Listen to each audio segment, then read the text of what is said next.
जय हिंद दोस्तों, एक बार फिर आप सबका स्वागत है एक और नए टूर में। आज के इस वीडियो में मैं आपको मेरी रन ऑफ कच्छ ट्रिप के बारे में बताने वाला हूँ कि मैंने रन ऑफ कच्छ का टूर कैसे किया था।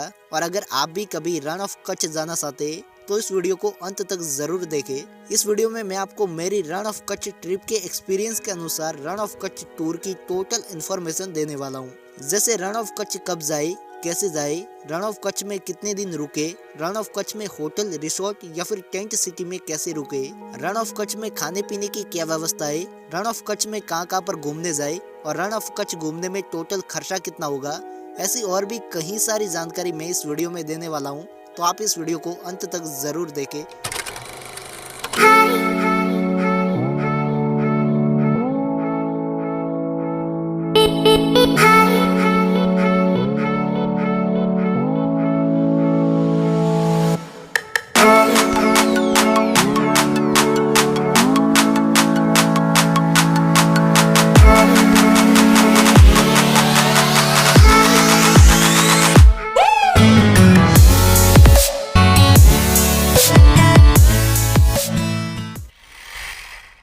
सबसे पहले बात करते हैं कि रन ऑफ कच्छ जाने का बेस्ट टाइम कौन सा होगा। तो दोस्तों, मैं रन ऑफ कच्छ विंटर के टाइम में गया था और रन ऑफ कच्छ जाने का बेस्ट टाइम भी विंटर का ही माना जाता है।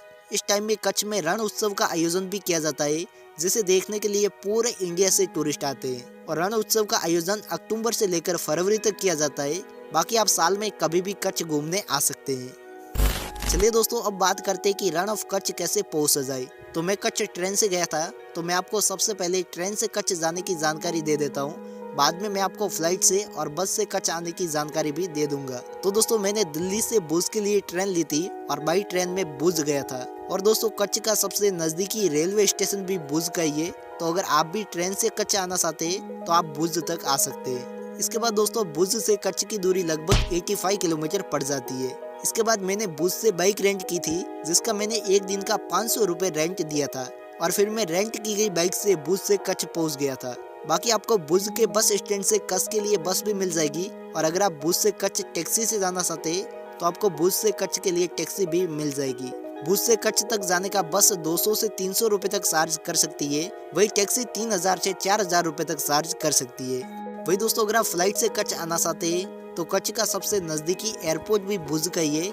आप बाई फ्लाइट भुज तक आ सकते हैं और फिर भुज से कच्छ के लिए जा सकते हैं। भाई दोस्तों, अगर आप कच्छ बस से आना चाहते हैं तो अहमदाबाद, सूरत और गांधीनगर जैसी सिटी से कच्छ के लिए डायरेक्ट बस भी चलती है, तो आप बाई बस भी कच्छ तक आ सकते हैं। लेकिन दोस्तों, मैं ट्रेन से भुज आया था और फिर भुज से कच्छ गया था। आप भी चाहे तो इस तरीके से आ सकते हैं। चलिए दोस्तों, इसके बाद कच्छ में आते ही सबसे पहले मैंने एक रिसोर्ट में अपने लिए रूम बुक किया। अगर आप भी कच्छ में रिसोर्ट में रुकना चाहते तो कच्छ में कई सारे रिसोर्ट बने हुए हैं। रिसोर्ट में एक दिन का रूम रेंट सीजन में लगभग 3000 रुपए के आसपास में लिया जाता है। वही ऑफ सीजन में ये रेंट 1500 से 2000 रुपए तक लिया जाता है, जिसमें आपका 2 टाइम का खाना पीना और सुबह का नाश्ता इंक्लूड होता है। वही दोस्तों, कच्छ में जितने भी रिसोर्ट बने हुए हैं वहाँ से रन ऑफ कच्छ यानी कि व्हाइट डेजर्ट की दूरी लगभग 5 से 6 किलोमीटर पड़ जाती है। बाकी दोस्तों, अगर आपका बजट अच्छा है तो आप कच्छ की टेंट सिटी में भी रुक सकते हैं, जो गुजरात की गवर्नमेंट द्वारा रण उत्सव के दौरान लगाए जाते हैं। लेकिन दोस्तों, टेंट सिटी में रुकने के लिए आपको एक रात के लगभग 6000 रुपए के आसपास में देने होंगे। बाकी दोस्तों, कच्छ के रिसोर्ट बहुत ही खूबसूरत और एकदम डिफरेंट लुक के होते हैं, जिसमें रुकने में बहुत ही मजा आता है।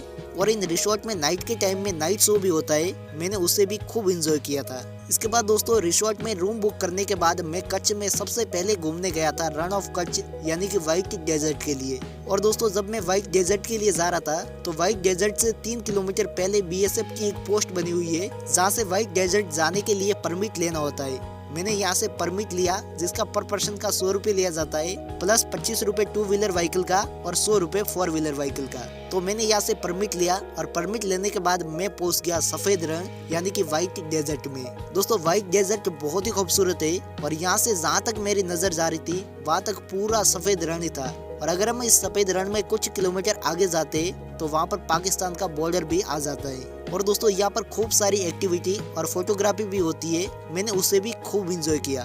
जिसमें मुझे सबसे ज्यादा मजा आया ऊँट की सवारी करने में। मैंने अपना काफी सारा टाइम यहाँ पर स्पेंड किया और शाम के टाइम में मुझे सफेद रण से सनसेट का भी काफी खूबसूरत व्यू देखने को मिला, जो बहुत ही खूबसूरत था। और शाम के टाइम में यहाँ से सनसेट देखना काफी शानदार एक्सपीरियंस होता है। ओवरऑल दोस्तों मैंने व्हाइट डेजर्ट में खूब एंजॉय किया और फिर नाइट के टाइम में मैं वापस अपने रिसोर्ट में आ गया। और फिर दोस्तों नाइट में मैंने रिसोर्ट में नाइट शो को भी एंजॉय किया, जो वाकई बहुत ही खूबसूरत था। और ये नाइट शो लगभग कच्छ के हर रिसोर्ट में देखने को मिलता है, जो रिसोर्ट वालों के द्वारा ऑर्गेनाइज किया जाता है। सच में दोस्तों यहाँ का नाइट शो भी काफी शानदार था। रण ऑफ कच्छ के अलावा दोस्तों कच्छ में मैं घूमने गया था कालो डूंगर के लिए। और दोस्तों जब मैं कालो डूंगर के लिए जा रहा था तो बीच में आता है एक मैग्नेटिक फील्ड का एरिया, जहाँ पर व्हीकल ढलान की अपोजिट साइड में ऑटोमेटिक चलते हैं। यानी कि दोस्तों आप गाड़ी को बंद करके छोड़ दो तो गाड़ी ऑटोमेटिक ढलान की अपोजिट साइड में चलना स्टार्ट हो जाती है। मैंने इस एक्सपीरियंस को भी एंजॉय किया। अगर आप भी कच्छ जाते तो एक बार इस एक्सपीरियंस को जरूर करें, इसमें बहुत ही मजा आता है। कुछ देर मैग्नेटिक फील्ड को एंजॉय करने के बाद मैं वापस आगे निकल गया कालो डूंगर के लिए। और कुछ टाइम के बाद फाइनली मैं कालो डूंगर पर पहुंच गया। कालो डूंगर पर काफी सारी शॉप वगैरह बनी हुई है। आप यहां से कच्छ की कुछ ट्रेडिशनल चीजें भी खरीद सकते हैं और आप यहां पर कच्छ की ट्रेडिशनल ड्रेस में फोटोग्राफी भी कर सकते हैं। बाकी दोस्तों कालो डूंगर कच्छ का सबसे हाईएस्ट पॉइंट है। यहाँ से मुझे पूरे कच्छ का, व्हाइट डेजर्ट का और खूबसूरत पहाड़ों का काफी शानदार व्यू देखने को मिला, जिसे मैंने खूब एंजॉय किया। ओवरऑल दोस्तों कालो डूंगर भी काफी शानदार प्लेस है। अगर आप कच्छ जाते तो इसे भी विजिट कर सकते हैं। मुझे तो यहाँ पर घूमने में खूब मजा आया।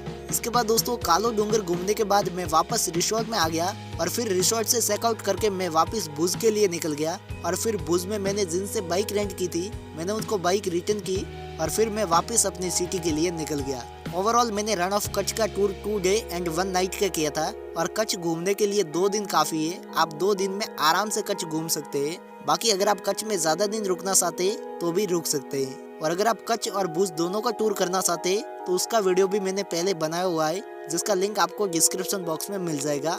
आप वहां से उसे भी देख सकते हैं। चलिए दोस्तों अब मैं आपको मेरे रण ऑफ कच्छ टूर के खर्चे के बारे में बता देता हूँ। तो दोस्तों हम रण ऑफ कच्छ 2 लोग साथ में गए थे, तो हमारा 2 लोगों का 2 दिन का बाइक रेंट का खर्चा और पेट्रोल का खर्चा लगभग 1500 रुपए आया था। इसके बाद हमारा 2 दिन और 1 रात का रिसोर्ट का खर्चा 4000 रुपए आया था। इसके बाद हमारा लगभग 1000 रुपए का खर्चा परमिट का और एक्टिविटी का आया था।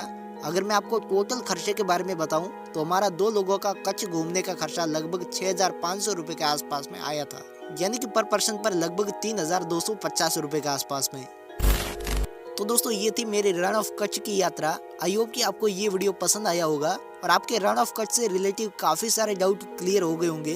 फिर भी अगर आपका कोई भी सवाल या फिर सुझाव है तो आप हमें कमेंट बॉक्स में जरूर बताएं। और अगर आपको ये वीडियो पसंद आया हो तो इस वीडियो को लाइक और चैनल को सब्सक्राइब जरूर करें।